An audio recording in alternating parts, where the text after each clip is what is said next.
Welcome to my ongoing impressions of the iPhone X. I've entered my third full day with the phone.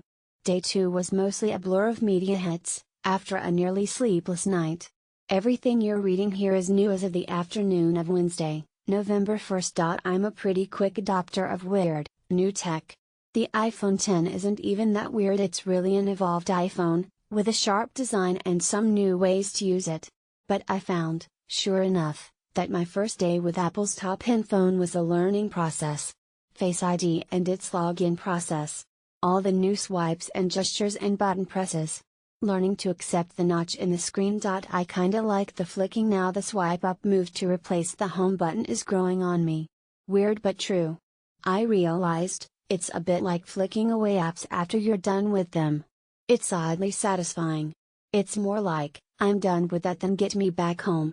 Even the animation has changed, it feels like you're flicking the app away to infinity. I still don't like using it one-handed, but I'm enjoying the flow of it. Reachability is back, but hard to pull off. Getting to the top of the screen one-handed is possible with reachability, a feature that drops the top half of the iPhone screen down for better thumb access. It can be toggled on in accessibility and settings. It used to work via double tap on the home button. Now it requires a swipe down on the bottom of the iPhone, off the edge of the screen. In practice, I find it impossible to do, even with two hands. It could help me reach the hidden away control center, which now lives in the top right of the iPhone X screen. But I can't learn its subtlety yet. Know you're ready to buy? Get the iPhone X here. 64GB space gray, 64GB silver, 256GB space gray, 256GB silver. Most people like the design, are curious about the price. Day 2 was spent demoing the phone to people who hadn't seen it before on CBS This Morning, with Charlie Rose and Gayle King and Norah O'Donnell, and to Jeremy Piven in The Green Room. To Vlad Douthiers and Anne-Marie Green on CBSN. Note that CNET is a division of CBS. To John Fort, Carl Quintanilla and Sarah Eisen at CNBC. Lots of people gave me their thoughts, and took selfie photos. It seemed like the design didn't bother anyone, and most people liked it. The selfie camera portrait mode was a hit. An emoji charmed people. But the question I kept getting asked is, who's paying $1,000 for it? $1,000 is a magic number, and really, iPhones have already gotten nearly there with the iPhone 8 Plus. I think the kicker here is that this nice-looking X sits as an extra upgrade option above the 8 Plus, which is already an upgrade option to the 8. By its price alone, it's not the phone for everybody. Learning the new gestures confused others who tried it briefly. I was already used to how everything worked. Suddenly I became the expert.